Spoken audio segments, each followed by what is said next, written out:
नमस्कार, मैं पीयूष रौतेला और आज हम बात करेंगे रिस्क या जोखिम की।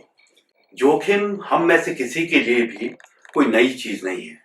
हम इसे अच्छी तरह समझते हैं और हर दिन कभी जानबूझकर और कभी अनजाने में हम कई बार रिस्क लेते हैं। हेलमेट ना पहनना हो सकता है, कार चलाते समय सीट बेल्ट ना बांधना हो सकता है, या फिर किसी तेज रफ्तार वाहन को ओवरटेक करना हो सकता है, या फिर हमारे द्वारा घर में बिजली के उपकरणों का रखरखाव करना हो सकता है। हम दिन में हर रोज रिस्क लेते हैं, पर हम में से हर कोई रिस्क को अपने अनुभव, अपने व्यवसाय, अपने कामकाज के हिसाब से अलग अलग रूप से परिभाषित करता है। आपके लिए जो रिस्क है हो सकता है मेरे लिए सामान्य बात हो। आपदा प्रबंधन की बात करें तो हम रिस्क या जोखिम उसे हम किसी संकट से किसी निश्चित समयावधि में हो सकने वाले नुकसान के परिमाण के रूप में परिभाषित करते हैं। किसी संकट से कितना नुकसान हो सकता है किसी इलाके में, किसी क्षेत्र में, अगर उसे हम आकलित कर लें तो वो संभावित जोखिम है उस संकट से। अगर हम देखें तो कई बार हम जाने अनजाने कई ऐसे काम करते हैं जो आपको हो सकता है बाद में लगे कि मूर्खतापूर्ण कार्य है। हम में से कई बार आपने देखा होगा, हम पढ़ते रहते हैं, सुनते रहते हैं, चिटफंड के घोटाले प्रायः सामने आते हैं। ऐसे में आपको लगता होगा कि आदमी आखिर ऐसा करता क्यों है। ऐसा करने के लिए अगर वास्तविकता में हम देखें तो आदमी दो चीजें कैलकुलेट करता है, तो रिस्क, दूसरा उसके सापेक्ष हो सकने वाला लाभ। हर आदमी को मालूम होता है, चाहे वो पढ़ा लिखा हो चाहे अनपढ़ हो, गांव का हो या शहर का, कि इस तरह का जो स्कीम है वो बहुत लंबे नहीं चल सकती, परंतु इस आशा में कि शायद उसका नंबर आने तक ये चलता रहे, वो रिस्क लेने को राजी हो जाता है और निवेश करता है। जो उसका निवेश है वो रिस्क है और उसके सापेक्ष जो फायदा हो सकता है वो लाभ है, जो उसे प्रेरित करता है ऐसा करने के लिए।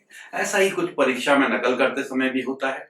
नकल करते हुए पकड़े जाना एक रिस्क है और उसके सापेक्ष पास हो जाना वो लाभ, जिसके लिए हम ये रिस्क लेने को तैयार हो जाते हैं। रिस्क या जोखिम, हमने कहा, ये संभावित क्षति का परिमाण है, कितनी क्षति मैक्सिमम हो सकती है।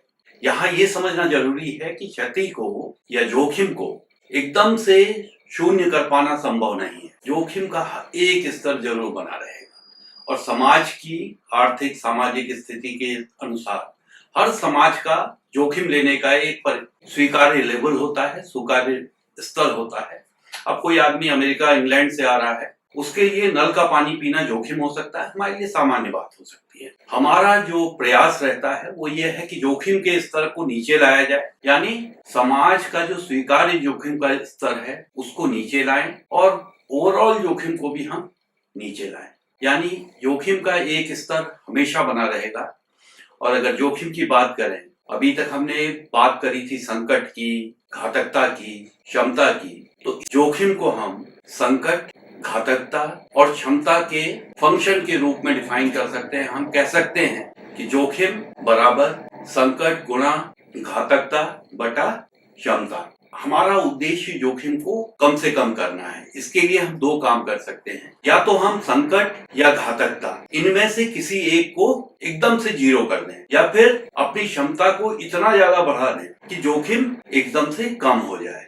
यहाँ अगर वास्तविकता में आप देखेंगे तो संकट को बहुत ज्यादा फेरबदल कर पाना संभव नहीं है। अगर भूकंप आना है तो आना है। ऐसे में हम दो काम कर सकते हैं, या तो हम अपनी क्षमताओं को बहुत ज्यादा बढ़ा दें या फिर घातकता को कम कर दें। ऐसे में आप देखेंगे जोखिम न्यूनीकरण के ज्यादातर प्रयास जो हैं वो क्षमता विकास पर या फिर घातकता न्यूनीकरण पर केंद्रित है। और अभी तक हम बातचीत करते आए हैं घातकता क्या है, क्षमता क्या है।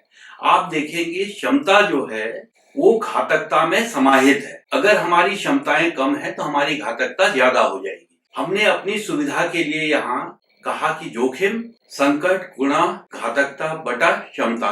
हम सीधे सीधे भी बात कर सकते हैं कि जो जोखिम है बराबर संकट गुणा घातकता, और घातकता में क्षमता अपने आप समाहित है। इसको हम सरलीकरण बोल सकते हैं, परंतु यहाँ अपने समझने के लिए हमने क्षमता को भी जोड़ रखा है ताकि हम क्षमता पे विशेष जोर दे सकें। हमारा उद्देश्य जोखिम को कम करना है। जोखिम शून्य नहीं हो सकता, एक स्तर जोखिम का हमेशा बना रहेगा, हमें उसके साथ जीना होगा। आज के समय में आपने देखा होगा हर संकट को लेके कुछ न कुछ नक्शे आपको मिल जाएंगे जो उस संकट के जोखिम को दर्शाते हैं। उसमें भूभाग को अलग अलग जोखिम क्षेत्रों में बांटा हो सकता है। उच्च जोखिम हो सकता है, मध्यम जोखिम हो सकता है, न्यून जोखिम हो सकता है।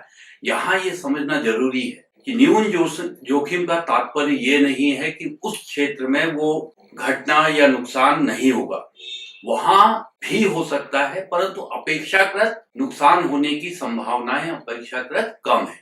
आज के समय में इंटरनेट में और दूसरी जगहों पे हर जगह के जोखिम मानचित्र उपलब्ध है। आप देखिए आपके इलाके में, आपके क्षेत्र में जहां आप रहते हैं, किस तरह के संकट विद्यमान है, उससे जो आसन्न जोखिम है वो किस तरह का है और जोखिम न्यूनीकरण के लिए आप क्या उपाय कर सकते हैं, उन पे ध्यान दीजिए। अपने परिवार को सुरक्षित रखिए, आपदाओं में सुरक्षित रहिए। और अगर आपको हमारी बात अच्छी लगी हो, आप आगे भी हमसे जुड़े रहना चाहते हो, तो चैनल को अवश्य सब्सक्राइब करें। नमस्कार।